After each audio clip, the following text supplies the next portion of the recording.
Hi అండి, నమస్తే. బాగున్నారా? అందరూ బాగుండాలి, అందులో మా ఫ్యామిలీ మేము ఉండాలి. ఎలా ఉన్నారండి? ఎన్ని మెసేజ్లు, ఎన్ని లైవ్లోకి వచ్చినా కూడా అడుగుతున్నారు. థ్యాంక్ యూ సో మచ్ అండి. ఇక నుంచి మన వీడియోస్ కంటిన్యూగా వస్తాయి. ప్రతి ఒక్కరు ఎందుకు పెట్టట్లేదు, ఏంటని గారు ఎందుకు పెట్టట్లేదు తెలుగమ్మ అంటున్నారు. షార్ట్ వీడియో ఒకటి పెడతానండి. థ్యాంక్ యూ సో మచ్ అందరికీ. కానీ మళ్ళీ సారీ కూడా అండి, ఎందుకంటే చాలామంది మెసేజ్లు కూడా ఎందుకు పెట్టట్లేదు, మాట్లాడండి, లేకపోతే లైవ్ అన్న కనిపిస్తూ చేయండి అంటున్నారు. థ్యాంక్ యూ సో మచ్ అండి. అయితే ఈరోజు సింపుల్గా మనం టేస్టీగా హెల్తీగా వడలు చేసుకుందామండి. శనగపప్పు నానబెట్టాను ఒక గ్లాస్ అండి. మీకు ఎంత కావాలో అంత నానబెట్టుకోండి. 5-6 అవర్స్ నానితే బాగుంటుంది. మార్నింగ్ నానబెడితే ఈవినింగ్ పిల్లలు వచ్చే టైంకి స్నాక్స్ కింద చాలా బాగుంటుందండి. ఇవి అట్లా నానబెట్టినవి. ఇట్లో కావాల్సినవి పచ్చిమిర్చి నేను వేసానని ఇన్ని వేసుకోవాకండి అండి. ఇవి చాలా స్పైసీగా ఉన్నాయి. పైగా మేము పిల్లలు ఎక్కువగా తింటారు కారం. దీంట్లో చట్నీ నంచుకోవటం వాళ్ళకి ఇష్టం ఉండదు, ఇలాగే తింటారు. అందుకే కొంచెం స్పైసీగా చేస్తానండి.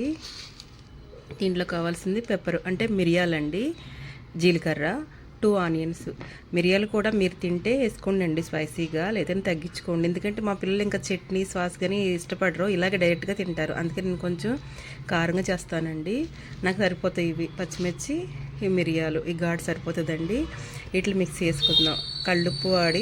కళ్ళుప్పుతో మిక్స్ చేసుకుందామండి. ఎక్కువ వాటర్ పోయొద్దు. మిక్స్ చేసుకున్న తర్వాత వడలేసేటప్పుడు చూద్దామండి. సింపుల్గా, టేస్టీగా, హెల్తీగా ఇట్లా మిక్స్ చేసుకున్నామండి. ఎక్కువ వాటర్ పోయొద్దు.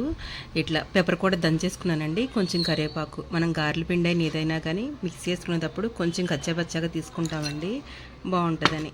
అట్లాగే పచ్చిమిర్చి, జీలకర్ర కూడా వేసేసుకుందామండి. ఒక 2 మినిట్స్ ఆగి వడలేసుకుందాం.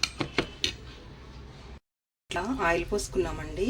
మనం క్లాత్ ఏం వేసుకోవసరం లేదు, చక్కగా ఇట్లా వేసుకోవటమేనండి ఆయిల్లో.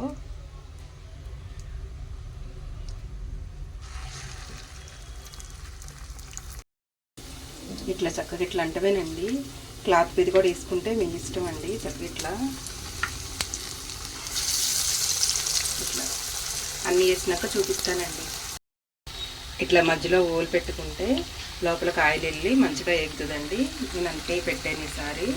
అసలు వడలండి అట్లా, కానీ మధ్యలో ఓలు పెట్టుకుంటే ఆయిల్ వెళ్ళి మంచిగా ఈక్వల్గా ఎగుతాయండి.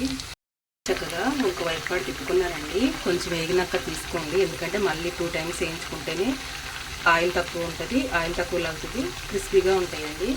ఇట్లా ఒక పక్కన ఒక టిష్యూ పేపర్ వేసుకుంటే దీని మీద పెట్టేసుకోవచ్చండి.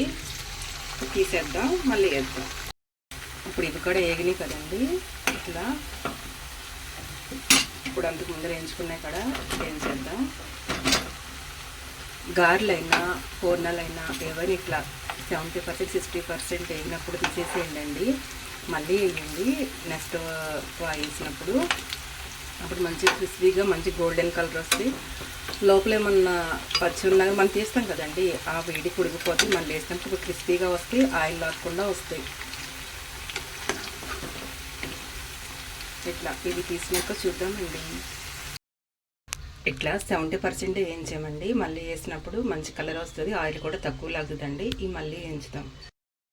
ఇట్లా మనం చేసుకున్న శనగవడలండి, చూసారా క్రిస్పీగా, పైకి క్రిస్పీగా, లోపల స్మూత్గా, చాలా బాగుంటాయండి టేస్ట్. మీరు కూడా ఇలాగే చేసుకోండి. వీలుంటే కామెంట్ చేయండి. ఉంటానండి మరి, బాయ్.